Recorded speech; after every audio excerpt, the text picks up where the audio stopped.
the contrasting solo section. I was asked a question by somebody who listens to these things that I do. You mean the Mr.Nobody Podcast? And it was a normal question. Who's your audience? Who's your audience? Who are you trying to reach? Who's your audience with this work? You mean the Mr.Nobody Podcast? Who will gravitate towards it? Who might even be seeking it out and not even know? That kind of thing. All normal, useful, important questions for any artist who's putting something out into the public for consumption.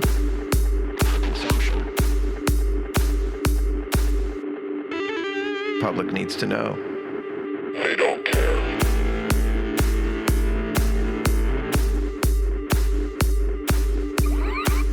Yeah, what are they listening to?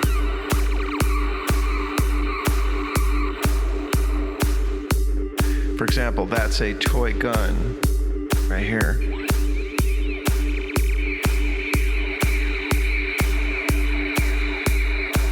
I only used it in that one section. I don't know why. It's a little thin, right? And it can get obnoxious. It certainly can.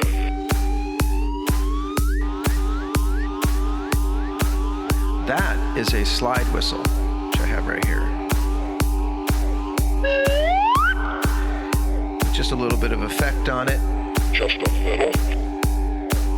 But wow, the effect is so psychological. And it's so amazing what we can do. That is an old Casio that I have, where I just glissando. Speak English. And it's a sampling keyboard, just a toy really, which also contains the ability to present little rhythms. Let's see if I can bring one of these little rhythms up for you. Yeah, listen to this little rhythm right here.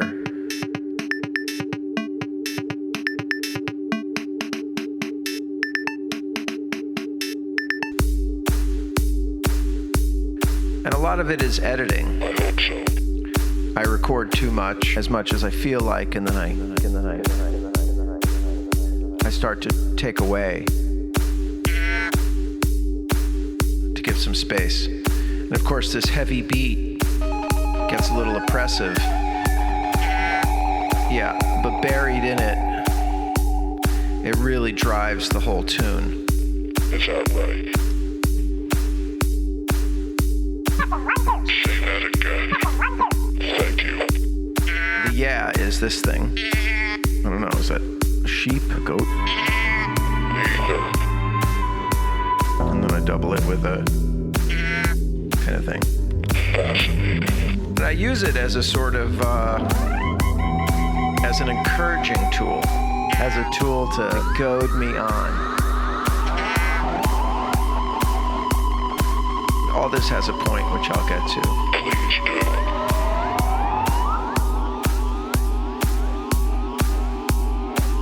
And sort of the main idea here is just trying to make the most ridiculous music I can make. You are succeeding. Listen to this bass. Do I have a choice? It's so stupid. Yep. Stupid shit. And then I add some rhythm guitar.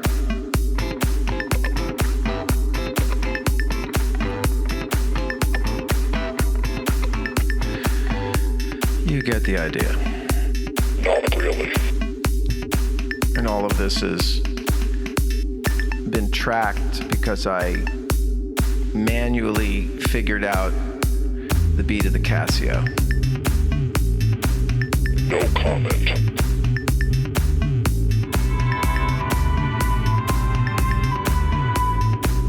I also put a little fuzz on the bass. We all need a little fuzz on our bass. No comment. Okay. So who's my audience?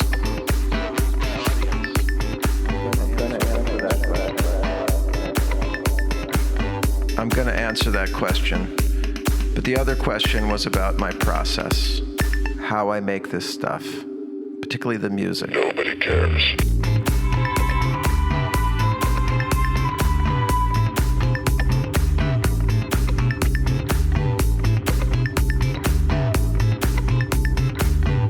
I gotta dance. Please don't.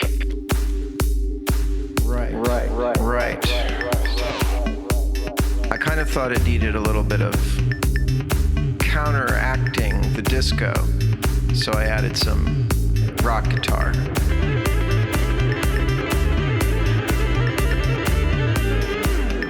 Let's hear that again.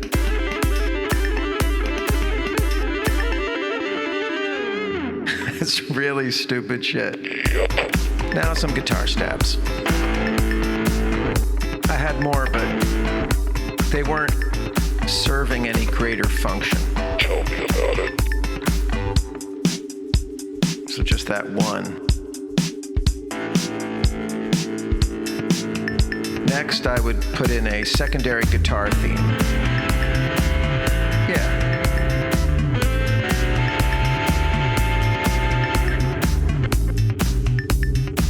Just a little de-discoification here and there.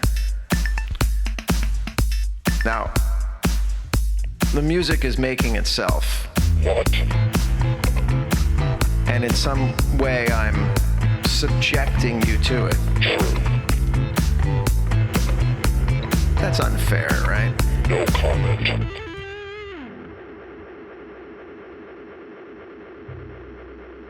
But I like that feeling of licks that start and then go nowhere. And they do. Almost like little fragments of something that you'd hear somebody say as the elevator doors were closing. What? Or you're stepping out of the subway. Something interesting. Do you notice how most of the time when you overhear people, they're not talking about anything interesting? Yeah. Like right now. It's like they're billing or some bullshit. Yep. I think it's contingent upon each of us to have something interesting to say. And that might be as simple as digging through yourself to a layer of revelation and honesty I like turtles. that you'd never get to because you didn't bother. I'm saying this to myself. Say it louder. Conversation is an art. And it's one where you don't want to just alienate and destroy your listener or your partner. That's a much better word, isn't it? Your conversation partner. You want to learn from them. You want to reveal from yourself, not teach. Preach. Yeah, so who's my audience? Who needs this fucked up shit?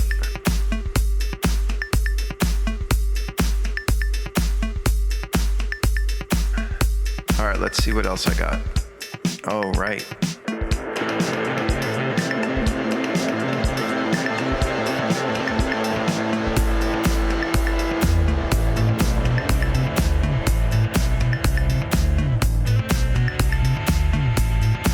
But I felt I needed something beautiful, something that lifted the whole thing out of this tyranny.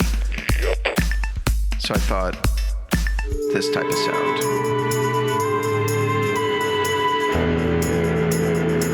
And that's a chord you haven't heard yet. It's almost like a 5 chord. It is a 5 chord.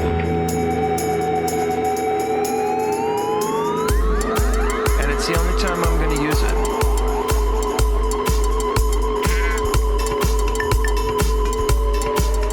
Wagner would only use the 5 chord It's pronounced Wagner. at the very end of his compositions, because it signaled that you were ending. How come you're not ending? So you're starting to hear the composition come together, Not really. sort of. Now you might ask yourself, what the hell am I listening to this for? What the hell am I listening to this for? What am I getting out of this stuff? Goose egg.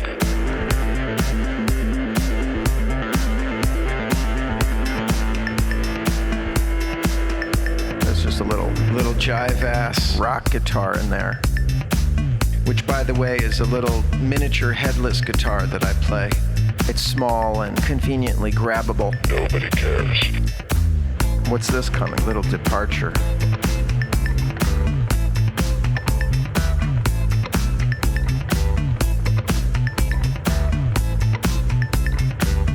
Nice. Uh-huh. But incomplete. Yep. What is it telling me? It needed more. More chaos. More Salt. anguish. And I use that word because for me, the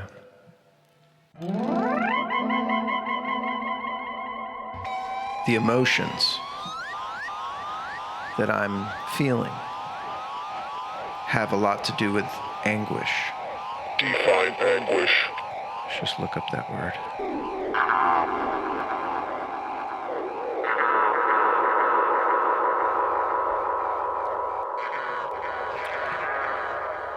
Extremely distressed about something. It's from the Latin word that means tightness.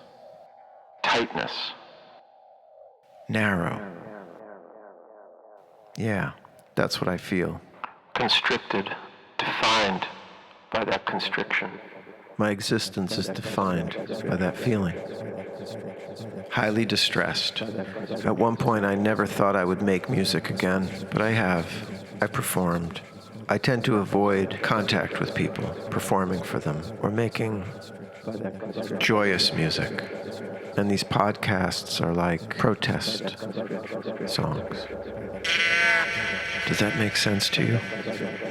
Allow me to offer a solitary no. Fair enough.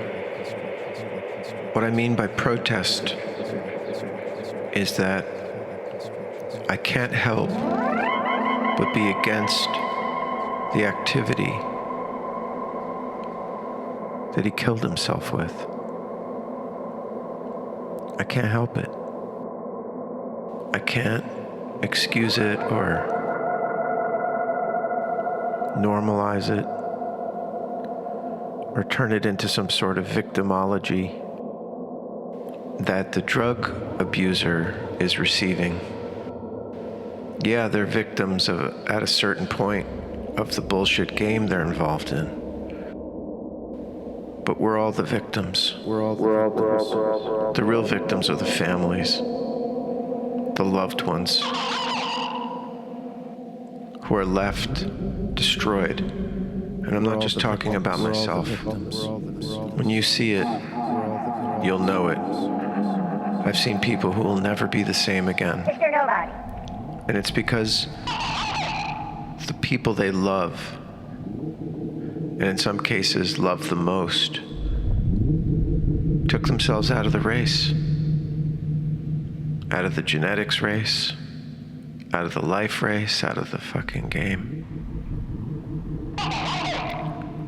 So I sometimes will use the music to protest the absurdity of this activity.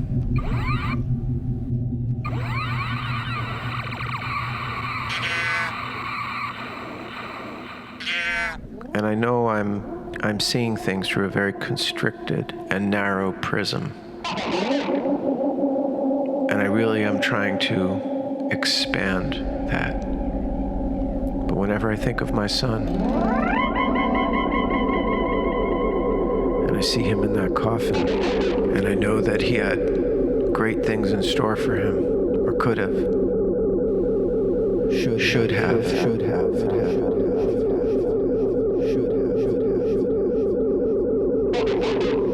I can't help but protest the entire enterprise of drug using, selling, and excusing. Who is my audience? Nobody cares. Who am I talking to? Who am I trying to reach? I think I have an answer for that. Oh boy. I do have an answer to that, because I've thought about it. But before I tell you who that is, I'd like to introduce you to the narrator. Ta-da! Hey there. Hey, How are you today? who are you today? Thank you for being on this episode about my process. Nobody cares about your process. Okay. People just want to be entertained. They don't want to hear about your hang-ups or your losses. How do you mean? You lost your son, right? Yes. To drug abuse, correct? Yeah, to drug abuse. Does it occur to you that nobody wants to be anywhere near that? They don't want to lose their children or have this scourge infect their family? Yes, that has occurred to me. And that's what your show is about, right? Yeah, that is what my show is about. So you're just trying to get people to feel sorry for you. I suppose that's partially true. And you do so by seducing them with your, shit. Yeah, that's not easy to acknowledge, but yes, I am seducing my audience with my designs. And to what end? I don't know. I'm not really sure. That's a cop-out. You'll have to do better than that. How do you mean? What I mean is that you're getting something from this, and you're looking for something from this. Yeah, this is fucking ridiculous because I'm talking to myself here. Are you sure about that? Pretty sure. You're angry at your son. That is true. And so how is punishing the public going to bring him back? It's not. It can't. I know that. But you're keeping the anger alive. You're keeping the hatred inside you growing. I don't know if that's true. I might just be exploring it. Bullshit. You're getting something from this. Something emotional from this. You're right. I'm getting a process to lash out. And how do you think the public reacts to that? I don't really know. How would you react to it? You mean if I was a member of the public and my son hadn't killed himself with heroin? Sure. I would be fucking terrified for my children. I would imagine what life would be like if I lost one of them to this bullshit, this garbage. And now that I have, I live in this empty, weird space where even the people that I love have a hard time reaching me, despite my efforts. I can't imagine a life where I'm happy again, or hopeful, excited about the future again.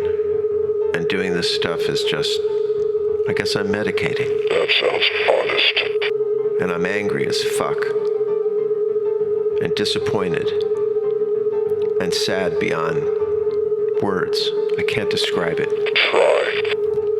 I just think about him and how we had so much life to live together, or apart, or whatever, but just to yank on the fucking light cord and turn yourself off to get high, buying drugs off of some fucking shitwipe street dealer where you don't know what you're getting.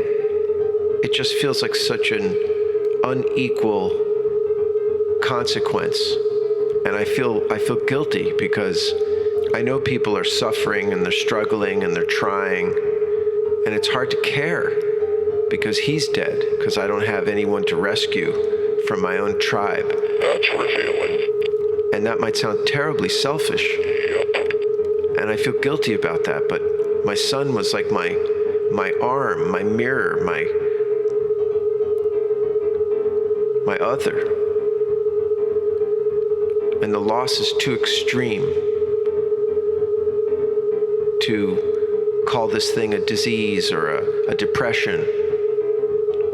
I don't care what the fuck it is. You can't do it. Or else your life is shit. It's to shit. It's in the toilet.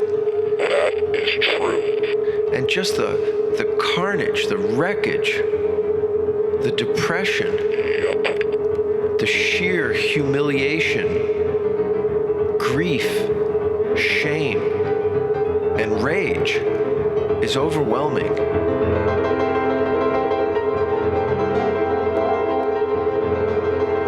Wow.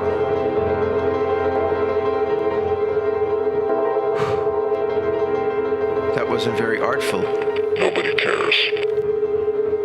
I guess my process is just a way of boiling myself in this cauldron Nice word. that I can't imagine yanking myself up out of because I cannot accept a life where I feel useful, hopeful. Wow. Yeah, wow. Again, I apologize to you drug addicts that are struggling and suffering. They're not listening. I don't mean to make you feel bad. I'm dealing with this point of view, perspective, whatever you want to call it. Whatever you want to call it. I know it's bullshit what my son did to himself. Sheer fucking bullshit. That is true. And maybe your addiction isn't bullshit. Maybe your addiction is totally reasonable, plausible, explainable, excusable. I just don't think so. I don't think there's anything good about it, and nothing good will come from it.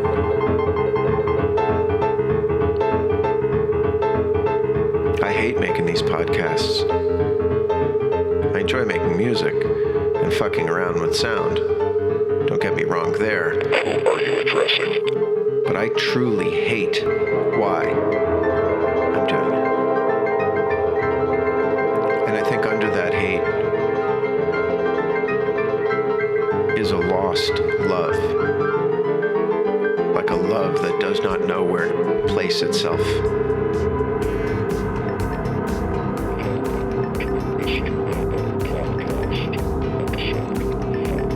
So that's my process. Who's your audience?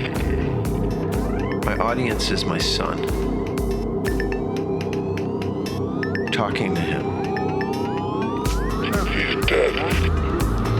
I know. I know my real audience is